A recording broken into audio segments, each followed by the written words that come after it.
Chapter 10 of A Series of Lessons in Raja Yoga. A Series of Lessons in Raja Yoga by Yogi Ramacharaka. Chapter 10. The fifth lesson, The Cultivation of Attention, Part 1. In our last lesson, we called your attention to the fact that the yogis devote considerable time and practice to the acquirement of concentration, and we also had something to say regarding the relation of attention to the subject of concentration. In this relation, we shall have more to say on the subject of attention. The important things relating to the practice of Raja Yoga, and the yogis insist upon their students practicing systematically to develop and cultivate the faculty. Attention lies at the base of willpower, and the cultivation of one makes easy the exercise of the other. To explain why we lay so much importance to the cultivation of attention would necessitate our anticipating future lessons of this series, which we do not deem advisable at this time, and so we must ask our students to take our word for it, that all that we have to say regarding the importance of the cultivation of attention is occasioned by the relation of that subject to the use of the mind in certain directions, as will appear fully later on. In order to let you know that we are not advancing some peculiar theory of the yogis, which may not be in harmony with modern Western science, we give you in this article a number of quotations from Western writers and thinkers touching upon this important faculty of the mind, so that you may see that the West and the East agree upon this main point.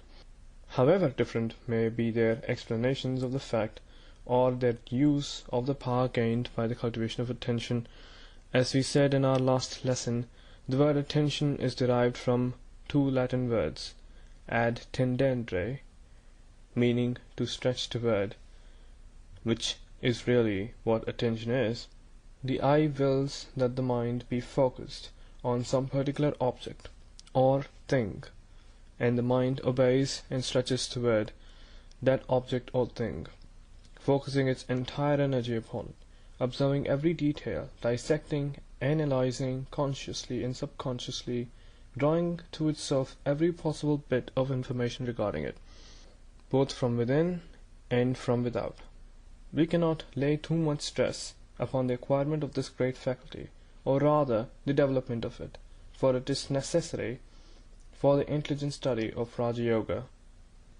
In order to bring out the importance of the subject, suppose we start in by actually giving our attention to the subject of attention, and see how much more there is in it than we had thought. We shall be well repaid for the amount of time and trouble extended upon it.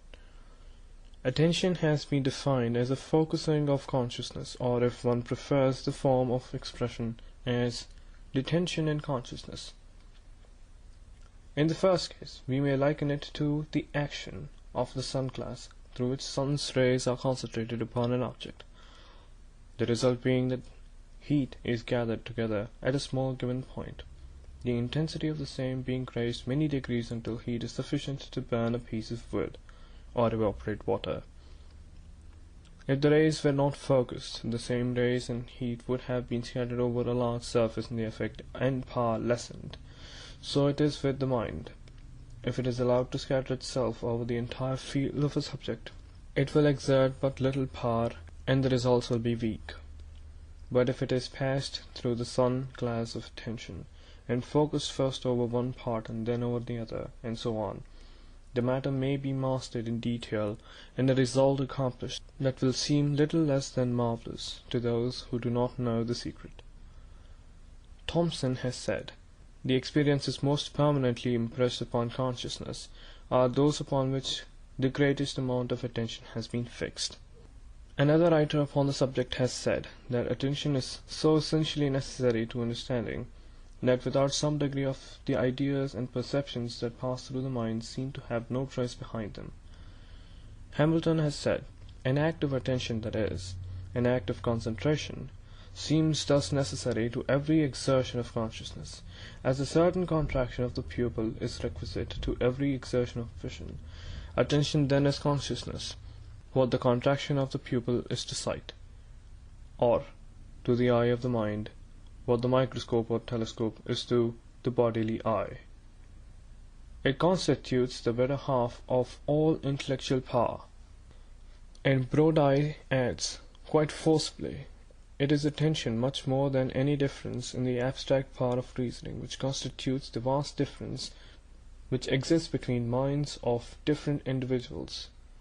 And Butler gives us this important testimony. The most important intellectual habit I know of is the habit of attending exclusively to the matter in hand.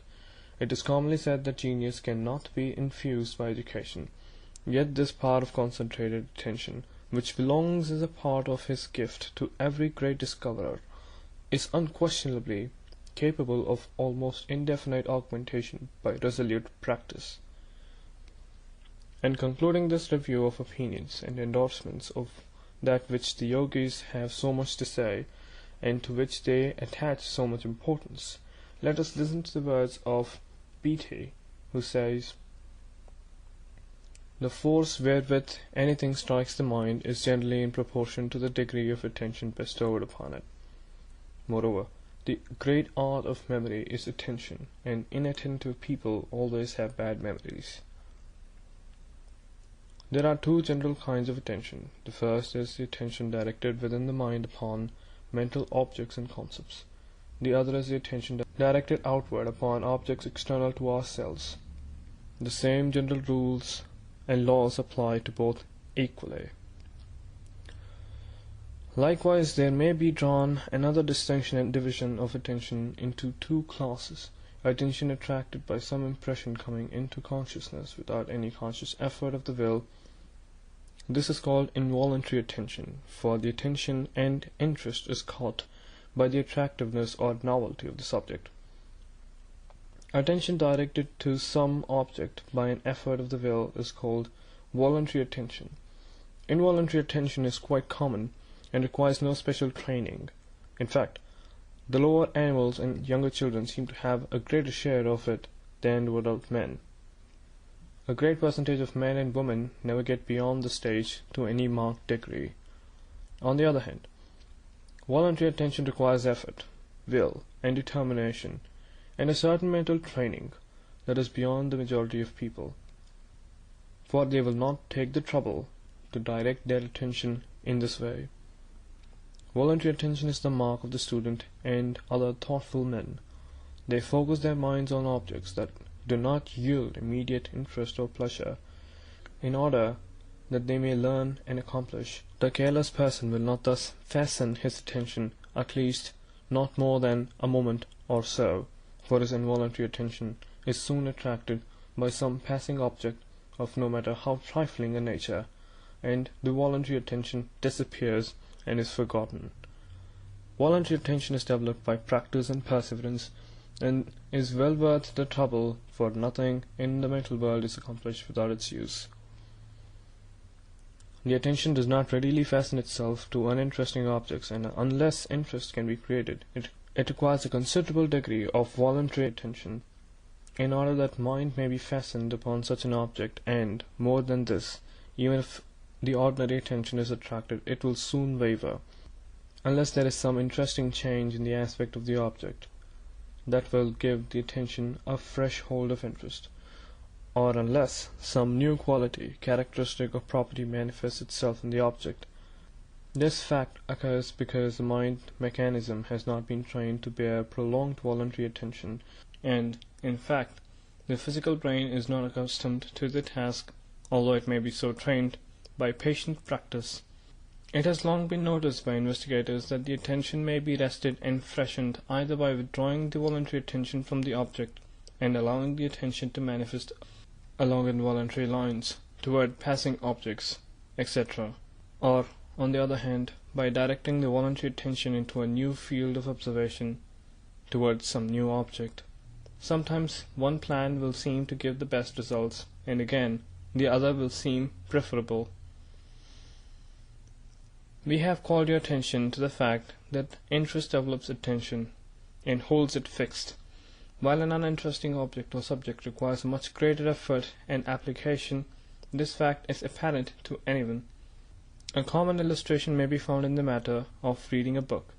Nearly everyone will give his undivided attention to some bright, thrilling story, but few are able to use sufficient voluntary attention to master the pages of some scientific work. But right here, we wish to call your attention to the other side of the case, which is another example of the fact that truth is composed of paradoxes. Just as interest develops attention, so it is a truth that attention develops interest. If one will take the trouble to give a little voluntary attention to an object, he will soon find that a little perseverance will bring to light points of interest in the object.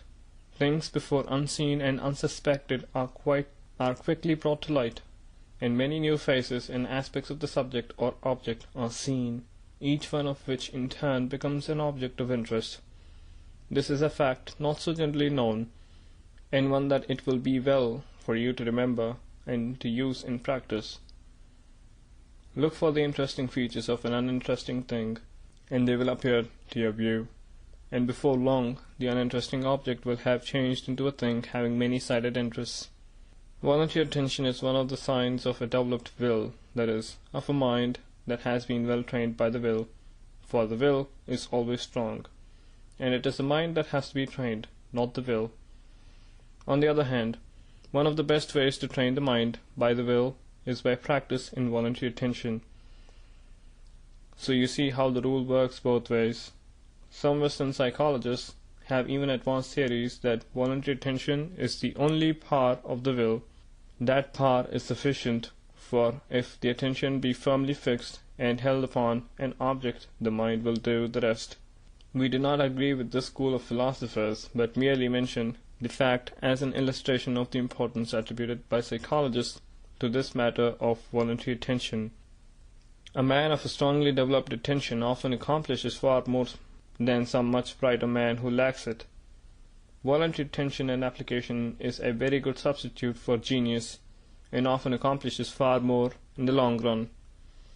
Voluntary attention is the fixing of the mind earnestly and intently upon some particular object, at the same time shutting off from consciousness other objects pressing for entrance. Hamilton has defined it as consciousness voluntarily applied under its law of limitations to some determinate object. The same writer goes on to state that the greater the number of objects to which our consciousness is simultaneously extended, the smaller is the intensity with which it is able to consider each, and consequently the less vivid and distinct will be the information it contains of the several objects. When our interest in any particular object is excited, and when we wish to obtain all the knowledge concerning it in our power, it behooves us to limit our concentration to that object, to the exclusion of others. End of chapter 10.